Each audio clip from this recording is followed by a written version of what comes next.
함께 말씀 보기 원하는데요. 여호수아서 10장 1절에서 15절까지의 말씀입니다.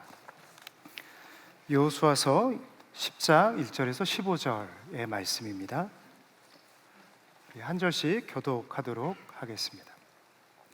그때 여호수아가 아이를 빼앗아 진멸하되 여리고와 그 왕에게 행한 것 같이 아이와 그 왕에게 행한 것과 또 기브온 주민이 이스라엘과 화친하여 그 중에 있다 함을 예루살렘 왕 아도니 세덱이 듣고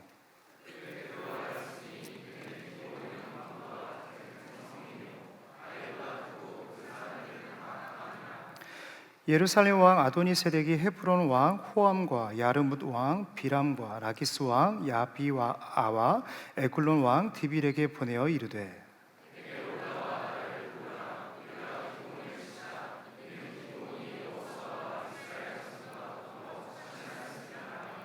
아모리 족속의 5 왕들 곧 예루살렘 왕 헤브론 왕과 야르뭇 왕과 라기스 왕과 에글론 왕이 함께 모여 자기들의 모든 군대를 거느리고 올라와 기브온에 대진하고 싸우니라.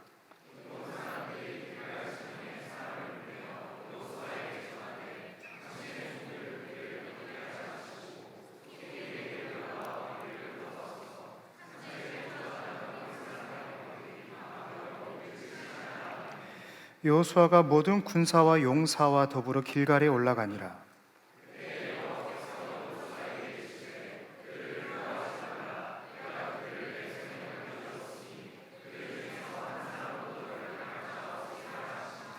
여호수아가 길갈에 밤새도록 올라가 갑자기 그들에게 이르니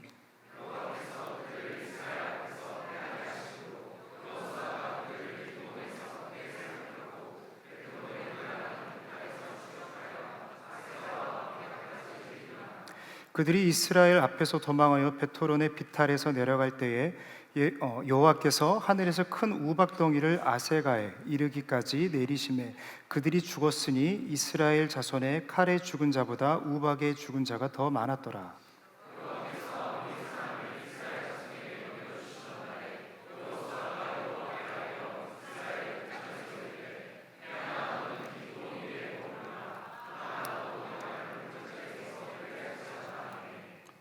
태양이 머물고 달이 멈추기를 백성이 그 대적에게 원수를 갚기까지 하였으니라. 야살의 책에 태양이 중천에 머물러서 거의 종일토록 속히 내려가지 아니하였다 기록되지 아니하였느냐.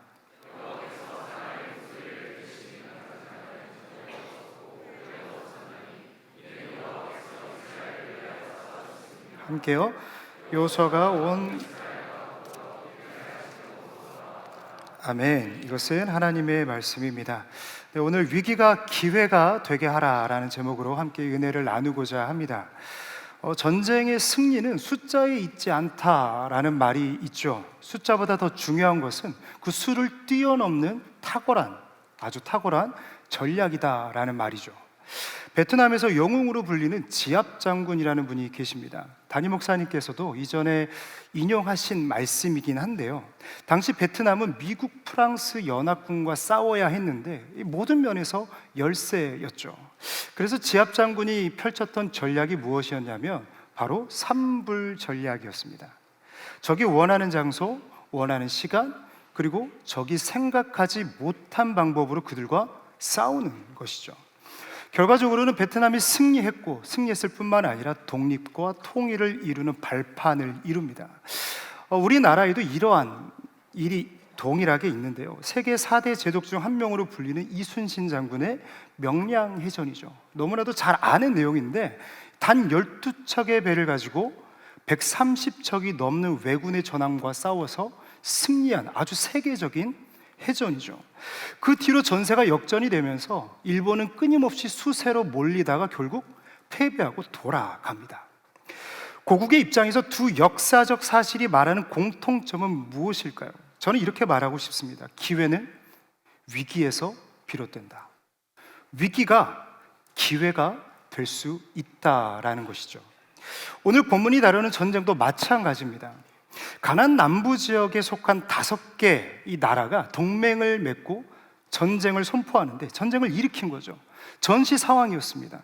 그런데 문제는 무엇이었냐면 예루살렘, 다시 말해서 이스라엘 군이 가지고 있는 모든 조건을 따져봤을 때 이들과 대적해서 나온 것이 단 한 가지도 없었다라는 것이죠. 가나안 민족입니다. 그리고 가나안 땅에서 싸우는 거죠. 그들은 홈그라운드였고 모든 지형과 지물을 다 알고 있는 아주 익숙한 사람들이었죠.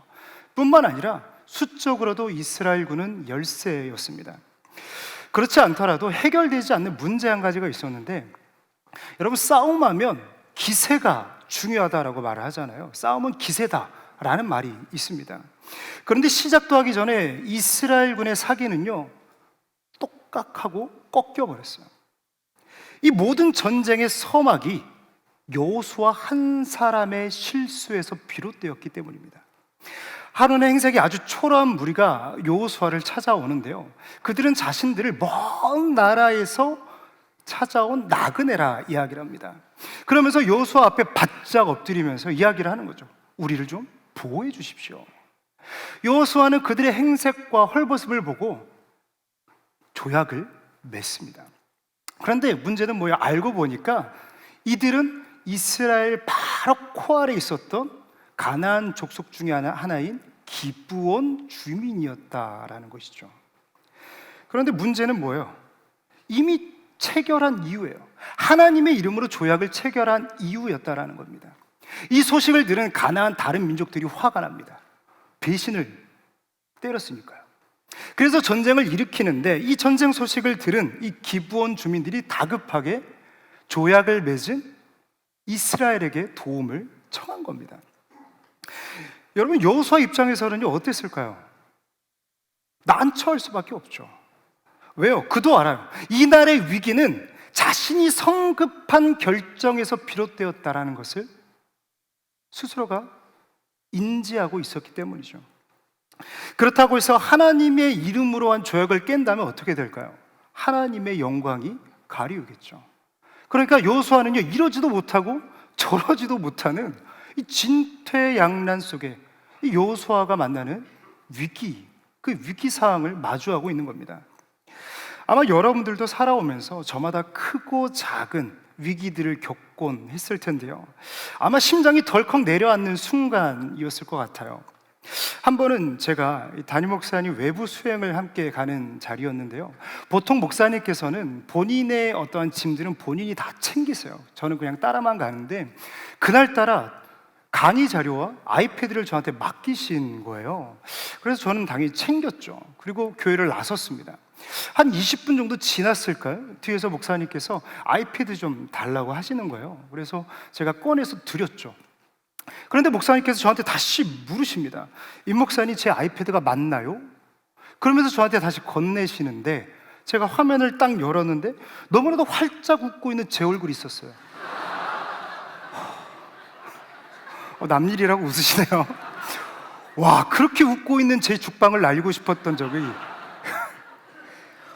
온몸이 털이 서고요, 그때는 머리가 하얘지면서요, 딱 한 가지밖에 생각이 안 났습니다. 나 잘리는 건가? 그때 강의를 가고 있던 길이었거든요. 그런데 다행히도, 여러분, 다행히도 담임 목사님 아이패드도 제가 챙겨왔습니다. 그러니까 제가 정신이 없어서 제 아이패드를 함께 챙겨온 걸 깜빡하고 제 걸 드린 거예요. 여러분, 그때만큼 제 아이패드를 부숴버리고 싶었던 적은 없었어요. 나름 제 비서실 상황에 있어서 몇 안 되는 위기 중에 하나였습니다. 여러분, 이처럼 해프닝으로 끝나는 위기도 있지만, 우리의 인생의 방향성을 틀어버리는, 또 우리의 삶 가운데 내 삶을 송두리째 흔들어버리는 위기가 우리의 삶 가운데 분명히 찾아올 때가 있다라는 거죠. 그저 내 앞에 높이 선 장벽만큼이나 간절함이 절망으로 바뀌는 순간, 그 순간을 우리는 그 장벽 앞에 마주하게 됩니다. 제가 보니까요, 우리 공동체 안에 은근히 스타트업을 하시는 분들이 계시더라고요. 우리 대학부 안에도 몇 분이 있는데, 이 사업 초기에 얼마나 떨려요. 이 한 번 한 번의 선택이 흥망성쇠를 결정 지을 수 있는 게 이 스타트업이잖아요. 그래서 한 번 한 번의 그 결정에 심기를 기울여서, 심의를 기울여서 할 텐데, 이게 다 내 뜻대로 되나요?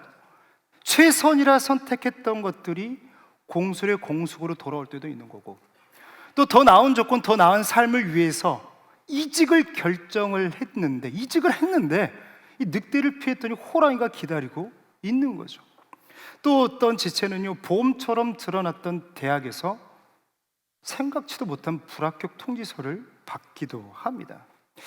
이 외에도 나의 성급한 선택으로 인하여서 위기를 자초할 때가 우리는 얼마나 많은지 모릅니다. 그럴 때면 우리가 잠을 이룰 수가 없죠. 내가 왜 그랬을까? 내가 저것을 선택했어야 되는데, 내가 그 사람의 말을 들었어야 되는데, 끊임없이 후회와 연민 속에서 잠을 이루지 못하는 거예요. 마치 여호수아처럼 그때 내가 왜 기브온 족속과 조약을 맺었을까? 내가 그때 왜 기도하지 않았을까? 하나님 앞에 되묻지 않았을까? 의미 없는 후회와 연민 속에 스스로를 던져버린다는 것이죠. 혹시 이와 같은 후회 속에서 하늘만 멍하니 바라보고 계시지 않습니까? 아니면 언제 올지 모르는 그 위기감 속에서 매일매일이 불안하고 두렵고 떨림 가운데 살아가는 분은 안 계십니까? 오늘 짧은 시간이지만 오늘 함께 나누는 말씀 속에서 짙게 깔린 어둠이 그 강력한 말씀이라는 빛을 통하여 물러나기를 축복합니다. 사방으로 우겨싸임을 당하여 길이 보이지 않을 때 오늘 여호수아는 우리에게 한 가지 문장을 던지는 것 같아요.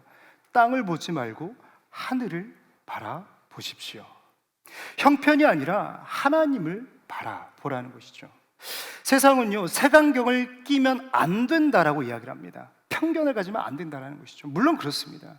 그러나 저는 오늘 여러분들에게 이렇게 말씀을 드리고 싶어요. 그리스도인이라면 믿음의 색안경을 끼고 여러분들의 모든 위기를 바라봐야 될 줄 믿습니다.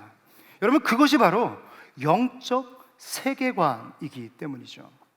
오늘 전쟁의 결과를 먼저 말씀을 드리면요, 우리 본문 21절을 좀 함께 읽어보길 원하는데요, 우리 21절 함께 읽도록 하겠습니다. 시작.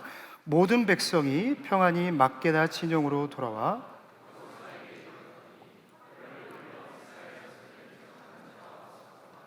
아멘. 무슨 말입니까? 이스라엘이 승리했고 감히 가나안 족속 그 누구도 이스라엘을 향해 헐뜯고 비아냥거리는 사람이 없었다라고 이야기를 합니다. 승리할 뿐만 아니라 가나안 온 땅이 이스라엘을 두려워하기 시작했다라는 거예요. 여러분, 이것이 바로 여호수아가 자초한 위기를 기회로 만드시는 하나님의 능력입니다. 여러분, 그들의 기세가 완전히 꺾여버리고요, 그 이후에 진행되는 모든 정복 전쟁에 있어서 이스라엘은요, 승리를 이룹니다. 여러분, 여호와의 하나님이 우리 하나님이신 줄 믿습니다. 그 하나님이 우리의 앞에 있는 그 위기를 기회로 만들어 주실 줄 저는 믿습니다. 그래서 오늘 그 위기를 기회로 만드는 여호수아의 결단 3가지를 여러분들과 좀 나눠보려고 하는데요, 첫 번째는요, 위기를 피하지 마라입니다. 직면하라라는 것이죠. 이스라엘은 준비도 안 된 상태에서 갑작스럽게 전쟁을 치러야만 했습니다. 뿐만 아니라 2대1도 아니고 5대1의 싸움이죠. 여러분, 그들의 마음은 어땠을까요? 성경은 직접적으로 표현하고 있지는 않지만요, 주님께서 하신 말씀을 보면 조금이나마 짐작할 수가 있습니다. 8절인데요, 그때 여호와께서 여호수아에게 이르시되 그들을 두려워하지 말라. 무슨 말입니까? 그들이 두려워하고 있었다라는 것이죠. 특별히 그들의 원망은요, 묻지 않아도 뻔해요. 누구를 향해 있었을까요? 여호수아죠. 여호수아가 초래한 위기였고 여호수아가 가지고 온 고난이고 고통이었습니다. 적어도 여호수아가 성급한 결정을 하지 않았다면 산불 전략을 펼칠 수 있는 기회가 있었다라는 거예요. 굳이 5대1의 싸움을 하지도 않았어도 됐습니다. 그러나 여호수아 때문에 이 모든 기회를 잃어버린 거죠. 여호수아의 마음이 어땠을까요? 누구보다 눌리고 힘들었을 것입니다. 특별히 그 자리를 도망치고 싶었겠죠. 여러분, 그렇지 않습니까? 내 실수, 내 잘못, 나의 어떠한 선택으로 인하여 공동체와 함께하는 사람들이 어려움을 당할 때 우리는 피하고 싶어요. 도망치고 싶어요. 그것이 인간의 본능이거든요. 그런데 오늘 말씀을 보면요, 우리 7절을 함께 읽어보겠습니다. 7절 말씀입니다. 시작. 여호수아가 모든 군사와 용사와 더불어 길갈에 올라가니라. 그러니 위기를 피하지 않아요. 이 모습은 어떠한 모습인지는 저는 잘 모르겠어요. 그러나 적어도 울며 겨자 먹기식으로 올라가지 않았을까라는 생각을 해보는데요.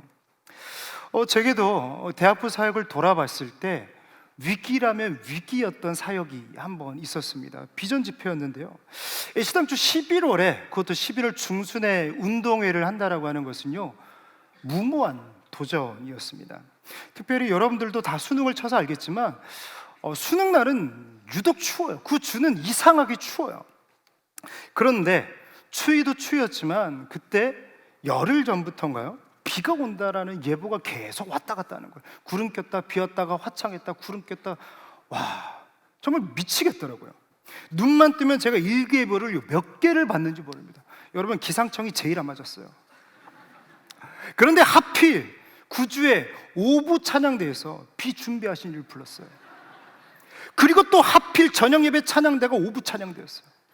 비 준비하신 일을 하루에 2번 불렀습니다. 운동회가 있는 그 직전주에.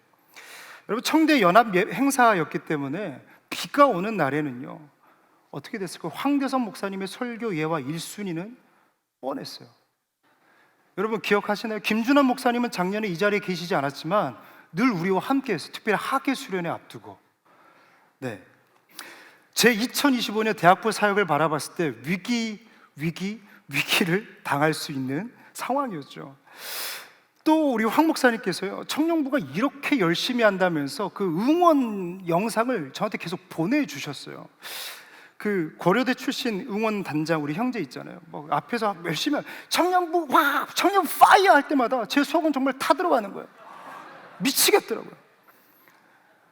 제가 밀어붙인 사역이었고 1000명 가까운 인원이 함께하는 행사였는데 비가 오면 그 파이어도 못하고 아무것도 못하는 거잖아요. 정말 제 마음이 힘들었습니다. 위기 아닌 위기였죠. 그러나 여러분 그날 기억하시죠?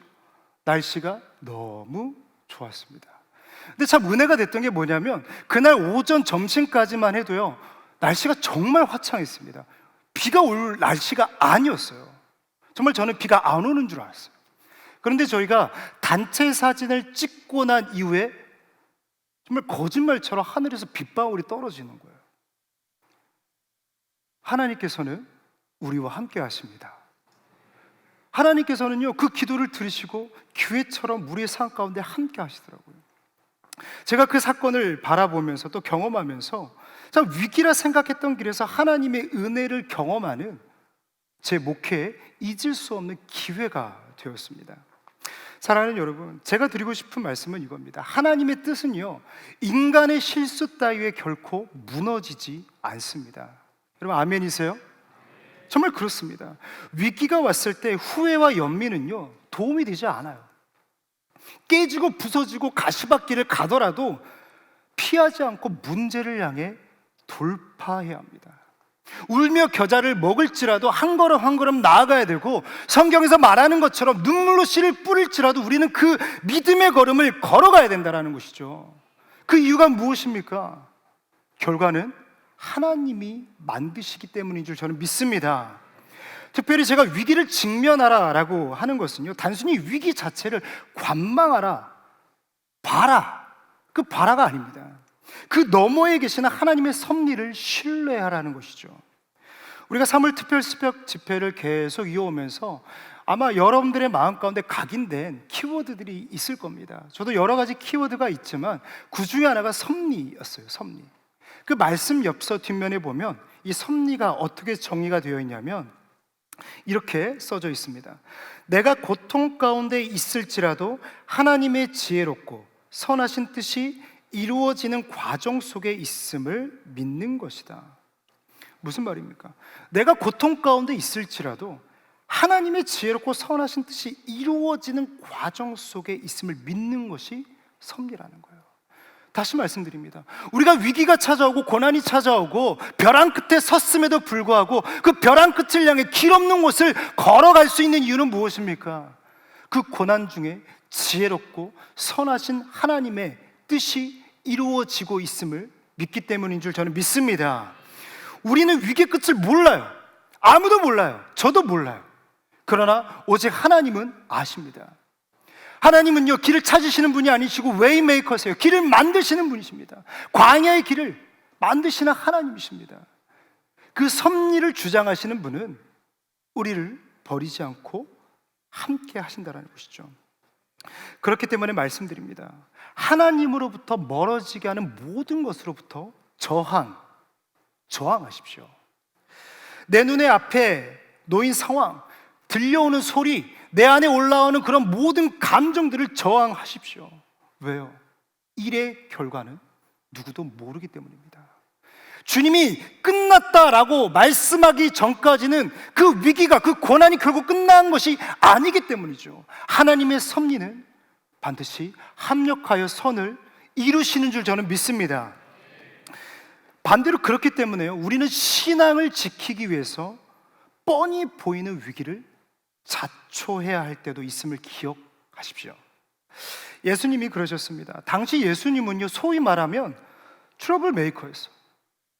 당시 관습적으로 지켰던 모든 것들을 앞서서 다 깨셨어요. 단적인 예가 무엇입니까? 안식일에 하면 안 되는 일들을 계속 하시는 거예요. 손 마른 사람을 고치시고 38년 된 병자를 고치시고 제자들이 별 이삭을 비벼 먹을 때 그것을 옹호하시고, 주님께서는요 계속 모든 것을 자초하는 위기의 길로 걸어가셨어요. 그러나 주님의 그 걸음은요 거침이 없으셨어요. 위기죠. 위기였습니다.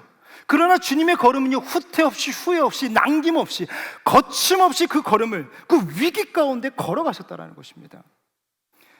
주님이 자초한 위기는요 결국 당신을 십자가 앞으로 몰아가죠. 여러분, 십자가, 그러나 그 십자가의 끝은 무엇입니까? 사망입니까? 아니죠. 십자가의 끝은 생명입니다. 주님의 그 위기를 향한 그 걸음이 우리 모두를 살리는 구원의 기회가 되었다라는 것입니다. 여러분, 이것은 어떤 예수 그리스도의 단편적인 사건이 아닙니다. 하나님께서 우리를 통하여 어떻게 살아가야 될지를 말씀하시는 살아있는 증거인 줄 저는 믿습니다. 그렇기 때문에 우리는 신앙을 지키기 위해서 위기를 자초할지라도 그 걸음을 걸어가는 거예요. 그 길 끝에 아픔이 있고 고통이 있고 내 삶에 마이너스가 있을지라도 걸어가는 거예요. 그래서 여러분, 일렁이는 바다가 아니라 그 바다 위를 걸어오시는 예수 그리스도를 주목하는 여러분들 되시기를 소망합니다. 그래서 지체들을 보면요, 강원도에서 올라오고 대전에서 올라오고 포항에서 올라오고 부산에서 올라오는 지체들, 매주 왔다 갔다 하는 지체들이 있어요. 저는 이야기하죠. 위기를 자초하는 이들이다. 여러분, 매주 왔다 갔다 하는 거, 시간적 마이너스죠, 체력적 마이너스죠, 관계의 마이너스죠. 이 모든 것들은 성적에 영향을 미칠 겁니다. 그러나 그 지체는요 그 위기가 있음에도 불구하고 뚜벅뚜벅 걸어가는 거예요. 직장인이라고 다릅니까? 토요일 이렇게 예배 드리고요, 주일날 여러분들도 봉사하죠. 저녁 예배 드리죠. 저녁 예배 마치면 또 기도해야죠. 집에 가면 11시 가까운 시간이 돼요. 남들 다 리프레시 돼서 월요일을 맞이하는데 우리 월요일은 피곤하고 힘듭니다. 위기죠. 자초한 위기입니다. 그러나 주님께서는 십자가 사건을 통해서 우리에게 말씀하시는 거예요. 저는 믿습니다. 그 위기가 여러분들의 삶 가운데 귀한 기회가 될 줄 믿습니다. 두 번째로는요, 강력한 저항은 즉각적인 순종이다. 즉각적인 순종이다. 혹시 탕란이라는 단어를 아십니까? 탕란? 이 조류가 다른 종의 조류의 둥지에 알을 낳고 가는 것을 탕란이라고 합니다. 대표적으로 뻐꾸기가 그러는데요, 원래 둥지의 주인이었던 그 새는요 그것을 모르고 품죠. 문제는 뻐꾸기 새끼가 부화하면서부터입니다. 뻐꾸기 새끼가 다른 새끼보다 빨리 부화를 하면요, 이 새끼가 원래 있던 알을 둥지 밖으로 밀어내요. 죄송합니다. 여러분, 뻐꾸기 새끼가 진짜 나쁜 새끼입니다. 왜냐하면 같이 낳았으면 잘하면 되지, 굳이 먼저 태어나서 있던 알들을 둥지 바깥으로 밀어내는 거예요. 나쁘지 않습니까?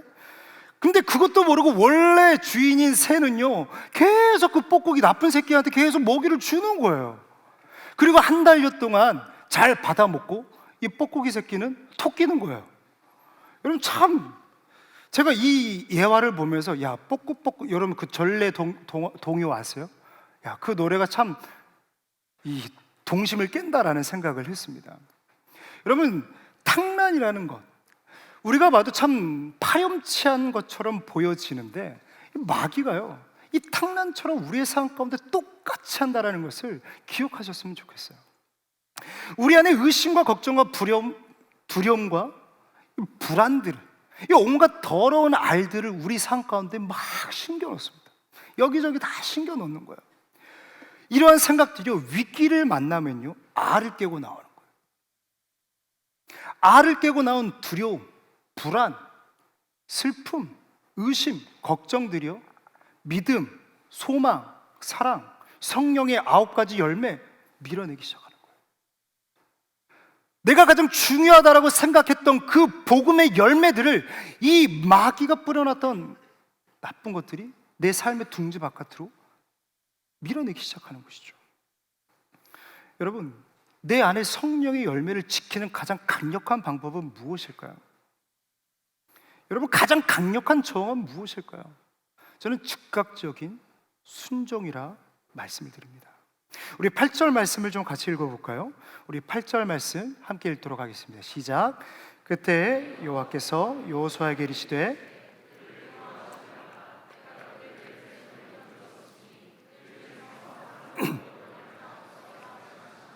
아멘. 주님께서는 위기 앞에 두려워하던 그들에게 말씀하셨습니다. 두려워하지 말라. 두려워하지 말라. 그런데요, 눈앞에 보이는 변화는 단 한 가지도 없었어요. 여전히 밤이었습니다. 그러나 9절 말씀에 여호수아는 어떻게 합니까? 제가 읽겠습니다. 여호수아가 길갈에서 밤새도록 올라가 갑자기 그들에게 이르니. 9절 말씀이 가지고 있는 뉘앙스가 느껴지세요? 여호수아가 길갈에서 밤새도록 올라가. 여러분, 여호수아의 걸음, 이스라엘 군의 걸음, 그 돌진, 이 돌진하는 모습 속에서 주저함이 보이십니까? 제가 이 말씀을 아무리 묵상해 봐도요, 주저함이 없어요. 생각해 보십시오. 여호수아는요, 충분히 꾀를 부릴 수 있었어요. 무슨 말이냐면, 당장이 아니라 천천히 길갈을 떠날 수 있었다라는 거죠. 만약 천천히 길갈을 떠난다면 어떻게 됐을까요? 충분히 기브온 주민들이 멸절당한 후에 그 땅에 도착할 수도 있었다라는 거예요. 그러면 모든 것을 취할 수 있죠. 전쟁에도 참여한 것이고, 또 백성들을 지킬 수도 있고, 하나님과 맺은 그 조약도 지킬 수 있는 겁니다. 여호수아 입장에서는 전쟁을 피하고 실리를 취할 수 있었다라는 거죠. 그러나 여호수아는요, 하나님의 음성에 즉각적으로 순종합니다. 밤이 새도록 거침없이 올라가는 거죠. 저는 이 말씀을 묵상할 때 아브라함이 생각이 났어요. 아브라함이 하나님께 말씀을 받아요. 이삭을 나에게 바치라. 그때 아브라함이 어떻게 합니까? 주저주저 합니까? 아니요, 곧장 떠나요. 그리고 주저없이 단을 쌓고 이삭을 눕히고 찌르려고 합니다. 여러분, 즉각적인 순종이 만나는 것이 뭐예요? 여호와 이레이신 줄 믿으시기 바랍니다. 우리는 순종하는 걸 두려워해요. 왜요? 결과를 모르니까요. 그러나 성경은 끊임없이 즉각적인 순종이 가져오는 여호와 이레, 그 축복에 대해서 신실하게 고백하고 있다는 거예요. 이럴 땐 저렇고 저럴 땐 이런 말씀이 아니라, 여호수아가 두려움 가운데 저항하여 즉각적인 순종했을 때 승리했던 것처럼, 아브라함이 결과를 모르고 순종했을 때 하나님이 예비하신 재물을 발견한 것처럼, 그 여호와 이레, 주님께서 보고 계신다, 그 은혜를 경험한다는 것이죠. 여러분, 그래서 승리의 비결은 무엇입니까? 여호수아의 승리의 비결은 뭐예요? 전략입니까? 아니면 수적 우세입니까? 두 개 다 아닙니다. 성경은요, 분명하게 이야기하고 있어요. 우리 10절과 11절 우리 함께 읽어보도록 하겠습니다. 시작. 네, 11절이요. 그들이 이스라엘 앞에서 베토론의 비탈에서 내려갈 때 여호와께서 하늘에서 큰 우박덩이를 아세가이까지 내리심에 그들이 죽었으니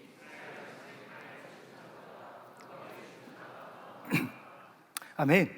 여러분 11절 말씀을 보면요, 하늘에서 우박이 내렸다라고 설명을 하는데요, 이 장면이 상상이 되세요? 이 싸움의 장면이 그려지세요? 지금처럼 그 당시 싸움은요, 뭐 총을 겨누는 게 아니잖아요. 백병전이에요. 서로 뒤엉켜서 싸우는 거예요. 그러다가 지금 가나안 남부 연합 국가가 도망을 치는 거죠. 그때 하나님께서 하늘에서 우박을 내리기 시작하십니다. 그런데 신비하게도 그 우박이요, 누구에게만 내리는 거예요? 골라 가나안 족속 머리에만 정확하게 꽂히는 거예요. 여러분, 어떻게 이런 일이 일어날 수가 있어요? 거기에 13절 말씀을 보면요, 더 놀라운 기록을 하고 있는데, 해가 떨어져야 되는데 해가 지지 않는 거예요. 약 24시간 동안 해가 중천에 떠 있었다라고 성경은 이야기하고 있습니다. 성경은 무엇을 말하고 싶었던 걸까요? 여호와의 일이에요. 즉각적인 순종을 할 때 하나님께서는 일하신다라는 거예요. 그 일하신의 모습은 우리의 이성과 이해를 넘어서 기적과 같이 일하신다라는 것이죠. 여러분, 순종할 때 하나님의 기적이 여러분들의 삶 가운데 일어날 줄 믿으시기 바랍니다. 사랑하는 여러분, 그래서 신앙은요, 이해에서 출발하지 않아요. 여호수 앞에 일어난 기적들을 우리의 머리로 이해할 수 있습니까? 아니요, 이해할 수 없어요. 신앙은 단순한 이해에서 출발을 한다면 그것은 신앙이 아니라 학문이죠. 시대가요, 이성과 논리 가운데 우리를 가두려고 합니다. 여러분, 그러나 저항하십시오. 순종함으로 저항하시기를 바랍니다. 여러분들의 신앙 가운데 기적이 사라지지 않기를 간절히 소망해요. 하나님이 일하실 때 기적이 일어날 줄 저는 믿습니다. 위기가 만난 이들에게 주님은 말씀하시는 거예요. 우리 시편 121편 6절에서 8절 말씀을 좀 읽어볼까요? 시작. 낮의 해가 너를 상하게 하지 못, 밤의 달도 너를 아니하리로다. 여호와께서 너를 지켜 모든 환난을 면하게 하시며 또 내 영혼을 지키시리로다. 여호와께서 너의 출입을 지금부터 영원까지 지키시리로다. 아멘. 여러분, 위기를 극복하는 가장 강력한 방법은요, 즉각적인 순종이에요. 오늘 시편 122편에 주님께서 말씀하십니다. 낮의 해와 밤의 달도 너를 상하지 못하게 할 것이다. 오늘 이 말씀 가운데 반복되는 단어는요, 지켜요. 또 면하게 하신다라는 거예요. 머리털 하나 상하지 않도록 내가 너희를 지켜주겠다라고 말씀하시는 것이 하나님의 말씀입니다. 여러분, 형편을 뛰어넘어서 내게 주시는 말씀을 그대로 받아들이시는 여러분들 되시기를 소망해요. 여러분, 혹시 위기를 자초하셔서 이 자리에 힘든 마음 가운데 앉아 계신 분이 계십니까? 아마 다양한 상황들이 여러분들에게 있을 거예요. 여러분들이 희망이 꺾이고 소망이 끊어지는 순간일 것입니다. 특별히 우리의 마음을 정말 힘들게 하는 것은요, 위기가 아니라 앞에 있는 단어일 거예요. 자초한. 내가 그것을 선택하지 않았다면, 내가 속지 않았다면, 내가 그것을 조금 더 고찰하고 고심하고 번뇌했다면, 내가 누군가에게 물어봤다면, 우리는 끊임없이 후회와 연민 속에서 자초한에 머물러 있다라는 겁니다. 그러나 주님께서는 말씀하세요. 사람이 마음으로 자기의 길을 계획할지라도 그 걸음을 인도하신 이는 누구십니까? 여호와이세요. 여호와 하나님이세요. 여호와의 순종이 승리의 마중물이 되었던 것처럼 우리의 순종이 기적의 통로가 될 줄 믿습니다. 마지막으로 세 번째인데요. 하나님의 성품을 신뢰하라입니다. 하나님의 성품을 신뢰하라. 성경에는 믿음의 3대 조상이라 불리는 세 사람이 있죠. 아브라함과, 이 정도는 아셔야 됩니다. 알면서도 말씀을 안 하시는 거죠. 이삭과 마지막 누구예요? 야곱입니다. 그들도 숱한 위기를 지나옵니다. 그런데 그들의 위기를 들여다보면요, 자초한 위기들이 꽤나 많아요. 우리 아브라함을 좀 봐볼까요? 아브라함에게 주님께서 그렇게 자식을 주시겠다라고 말씀을 하시죠. 사라를 통해서 아들을 주시겠다라고 말씀을 하셨어요. 그러나 그는 하갈을 통해 이스마엘을 낳음으로써 나중에 그 민족 간의 싸움을 자초합니다. 아브라함이 자초한 실수예요. 아브라함이 잘못한 거예요. 야곱도 마찬가지죠. 주님께서는요, 에서와 야곱이 태중에 있을 때 이미 말씀하셨어요. 야곱이 먼저가 될 거라고 말씀을 하신 겁니다. 그러나 그 하나님의 약속을 돌고 돌고 돌게 한 사람이 누구입니까? 야곱이 자초한 위기였어요. 그가 자초했기 때문에 광야를 돌게 되었다라는 겁니다. 여러분, 출애굽한 이스라엘 백성들도 마찬가지죠. 하나님의 뜻이 있어서 그들이 광야를 40년 동안 유랑합니까? 아니요. 그들이 자초한 위기였어요. 그럼에도 불구하고 성경은 아브라함이 아브라함이 되고 야곱이 이스라엘이 돼요. 출애굽한 이스라엘 백성이 가나안 땅에 들어갔다라는 것이죠. 여러분, 그들이 그러한 결과를 마주할 수 있었던, 열매를 맺을 수 있었던 이유는 무엇입니까? 하나님의 성품 때문입니다. 사랑입니다. 사랑. 여러분, 사랑하면요, 다 아시죠? 그 마음을 헤아리고 싶고 공감하고 싶고 또 그 마음을 헤아리는데요, 가만히 있을 수가 없어요. 먼저 도와주고 싶고 먼저 뭔가를 해주고 싶죠. 뭔가를 늘 함께하고 싶어요. 특별히 내가 사랑하는 사람이 힘들고 어려우면요, 가만히 볼 수가 없어요.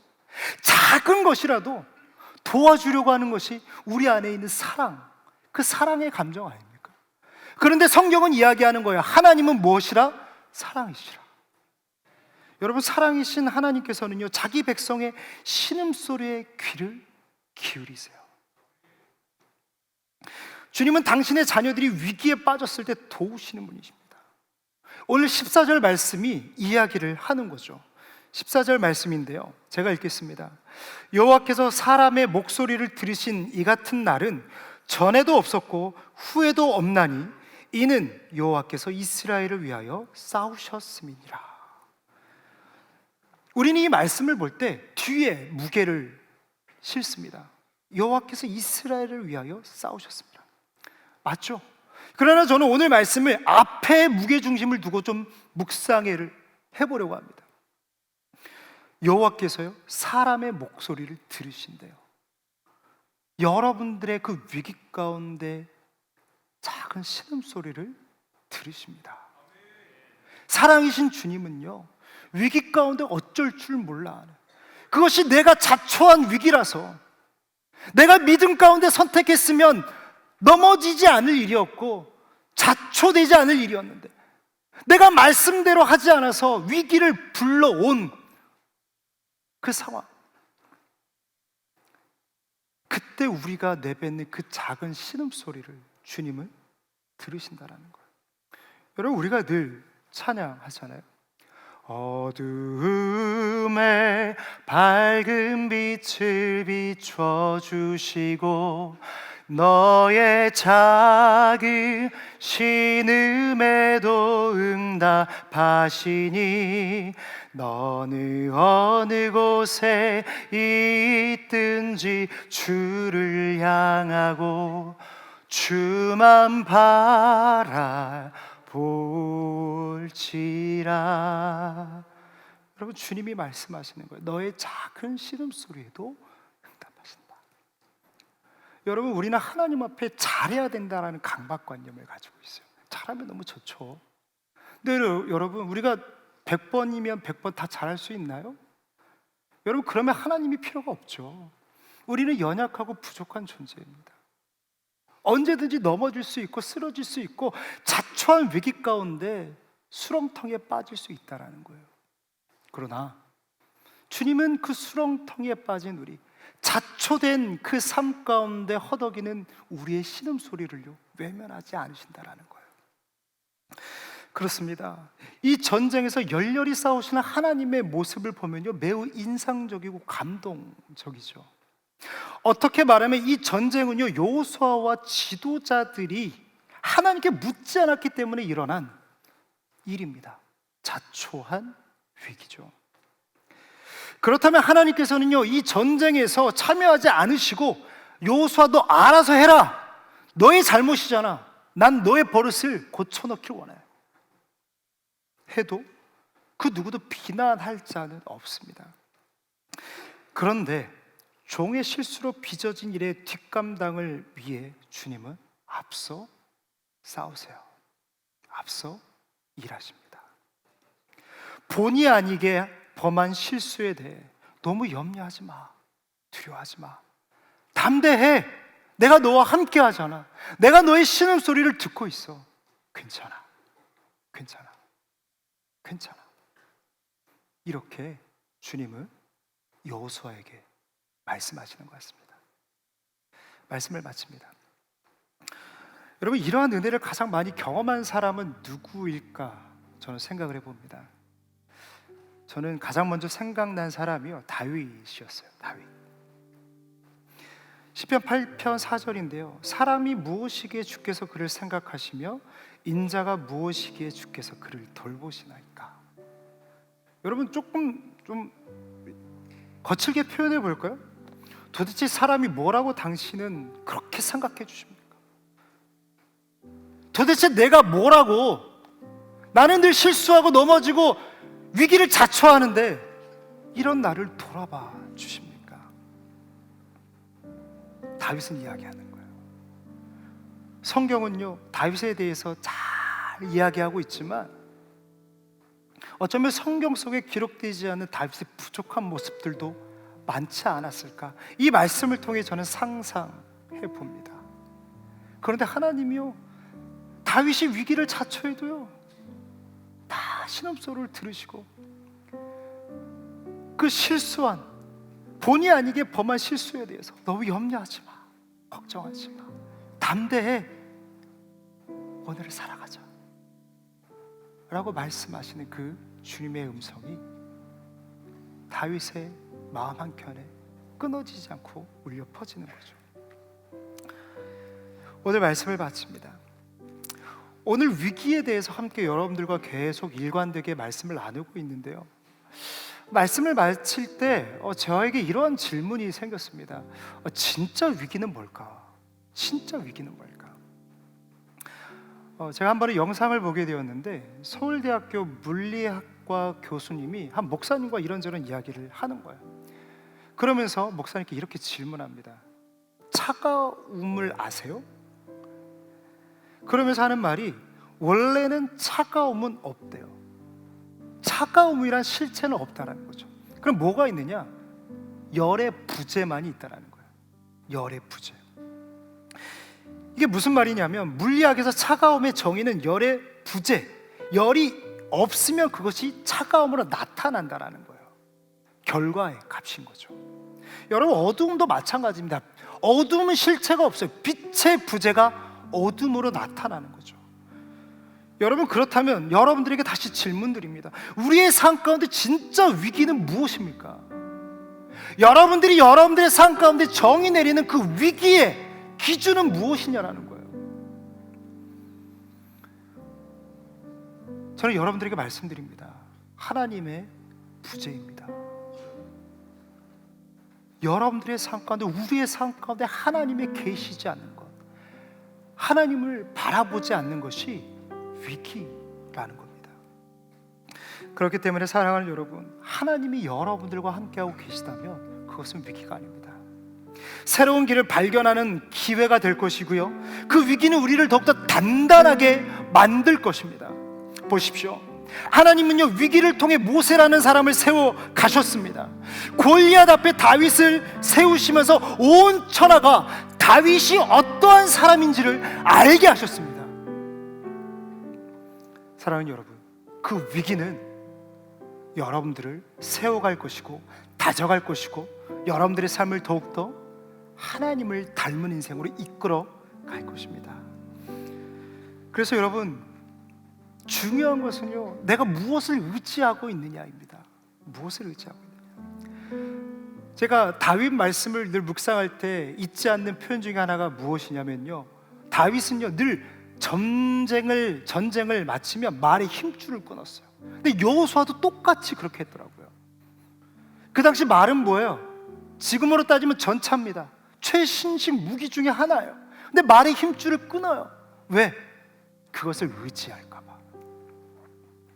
그것 때문에 내 삶 가운데 하나님의 부재가 일어나서 진짜 돌이킬 수 없는 위기가 나타날까 봐 그는 말의 힘줄을 끊는 거예요.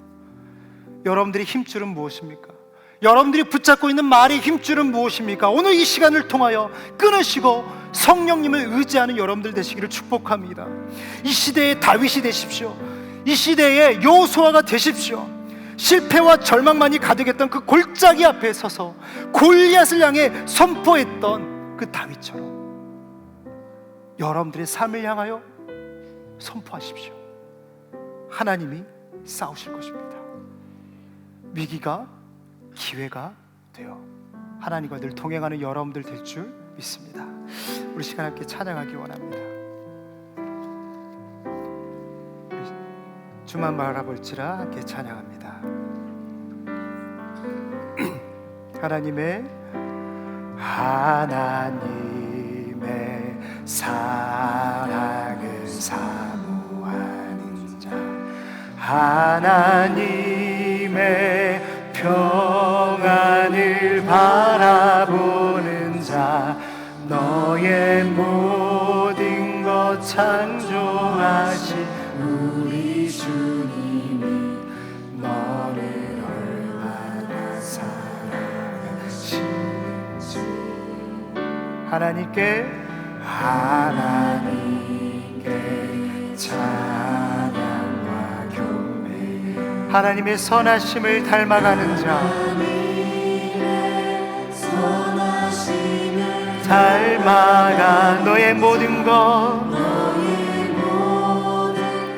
창조하신 우리 주님이 너를 사랑하여 삼으셨네. 하나님 사랑해, 하나님 사랑의 눈으로 너를 어느 때나 바라보시고 하나님 인자한 귀로서 언제나 너에게 귀 기울이시니 어둠에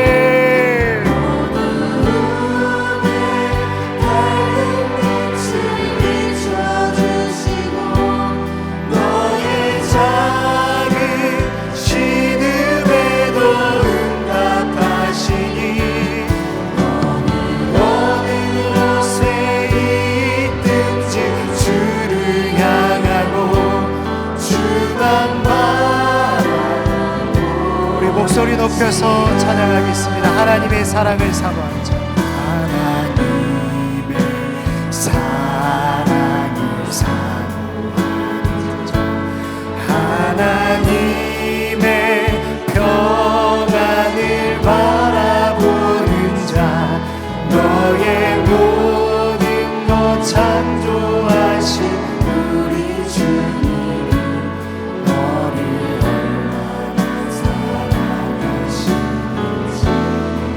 하나님께 찬양과 경배, 하나님의 선하심을 닮아가는 자, 닮아가는 너의 모든 것 창조하신 우리 주님이 우리 모두를 사랑하십니다. 우리 모두 자리에 일어나 찬양합니다.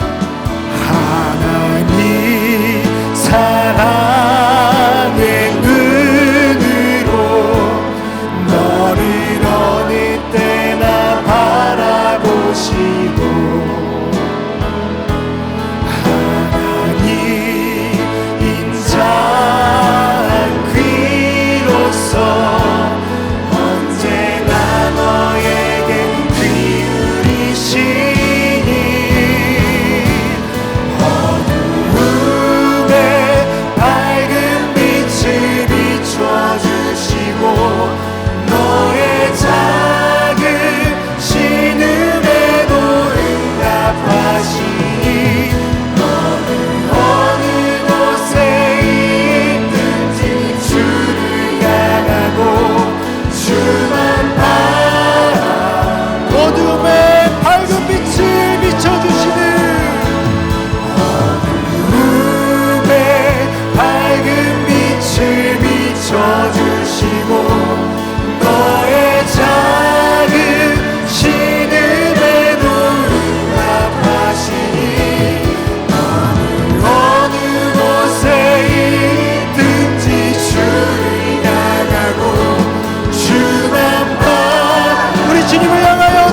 믿음으로 고백합니다.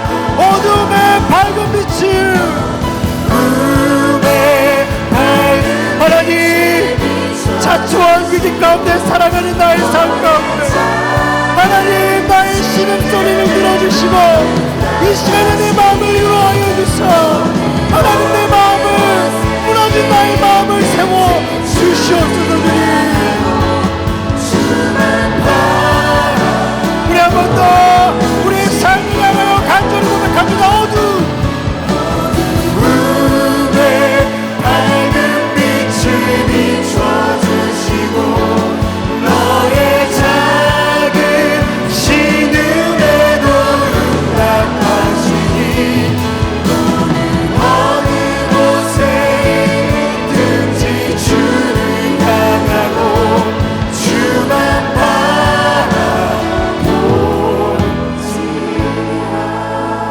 우리 시간 함께 기도하길 원합니다. 우리는 숱한 위기를 경험해 왔고 또 앞으로도 경험할 것입니다.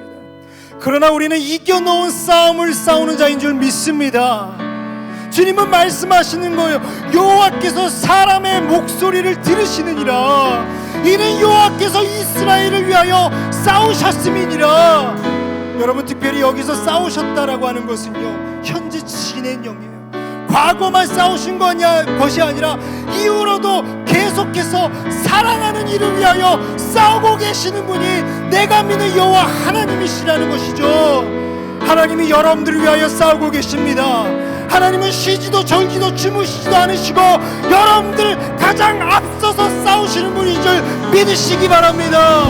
여러분, 우리에게 그래서 필요한 것은요, 지혜와 지식이 아니에요. 나를 인도하시는 하나님을 향한 믿음인 줄 믿습니다.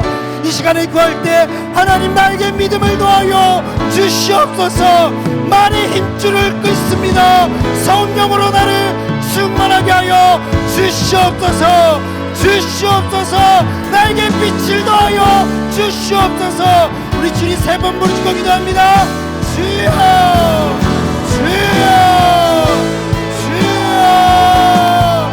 살아계신 하나님 아버지,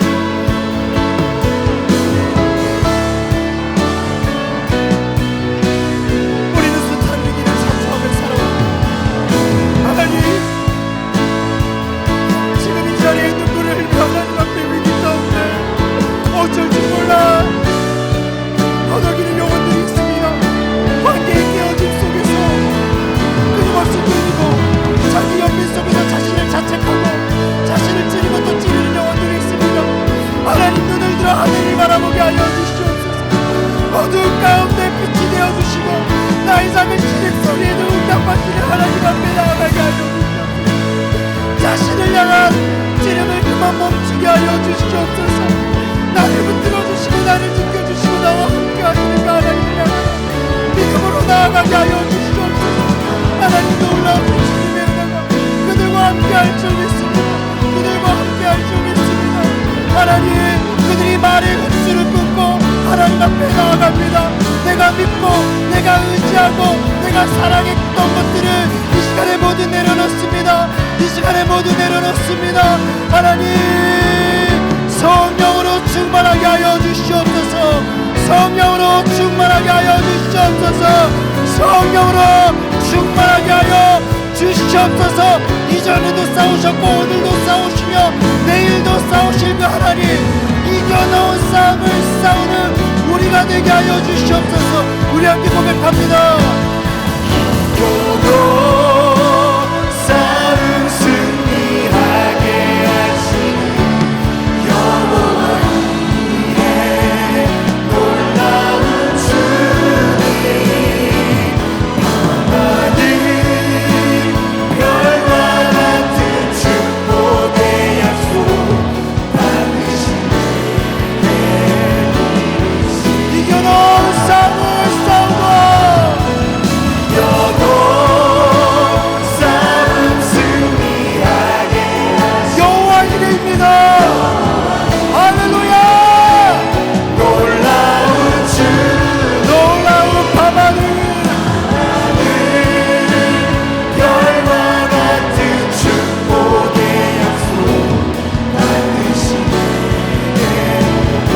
위기로 끝나지 않을 것입니다. 이겨놓은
가운데 끊임없이 스스로를 정죄하고 자책하고 찌는 영혼들이 있다면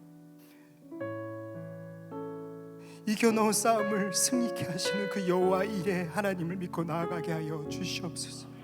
놀라우신 주님, 밤하늘 별과 같은 축복의 약속을 하신 그 주님, 반드시 내게 이루시겠다라고 말씀하시는 그 신실하신 약속을 믿고 위기가 기회가 되게 하시는 그 하나님을 믿고 걸어가게 하여 주시옵소서. 특별히 신앙을 지키기 위하여 기꺼이 위기를 자초할 수 있는 믿음의 담대함을 더하여 주시옵소서. 주님이 걸어가신 그 십자가 골고다 언덕에 그 걸음이, 주님이 달리신 그 십자가가 나의 걸음이 되게 하여 주시고, 그 십자가 위에 구원케 하시는 그 생명의 약속을 경험하는 우리가 되게 하여 주시옵소서. 하나님, 이 귀한 청년들이 이 시간 주님 앞에 엎드리며 은혜를 구합니다. 그들의 삶 가운데 많은 기도 제목 위에 은혜를 베풀어 주사 위기가 기회가 되게 하시는 하나님을 만나게 하여 주시고 그들의 기도가 땅에 떨어지지 않게 하여 주시옵소서. 오늘도 말씀 준비하시는 담임 목사님 위에 은혜를 더하여 주시고, 집무실에서 나오지 않고 그 골방에서 하나님과 씨름하시는 우리 목사님 새 힘을 더하여 주시옵소서. 생명을 살리는 말씀이 되게 하여 주시고 위기가 기회가 되는 말씀이 되게 하여 주시옵소서. 우리 원로 목사님 비전 사역 가운데 은혜를 베풀어 주시고 그 사역 위에 아름다운 열매가 맺히게 하여 주시옵소서. 주님 감사드리며 살아계신 예수님의 이름으로 기도드려옵나이다. 아멘.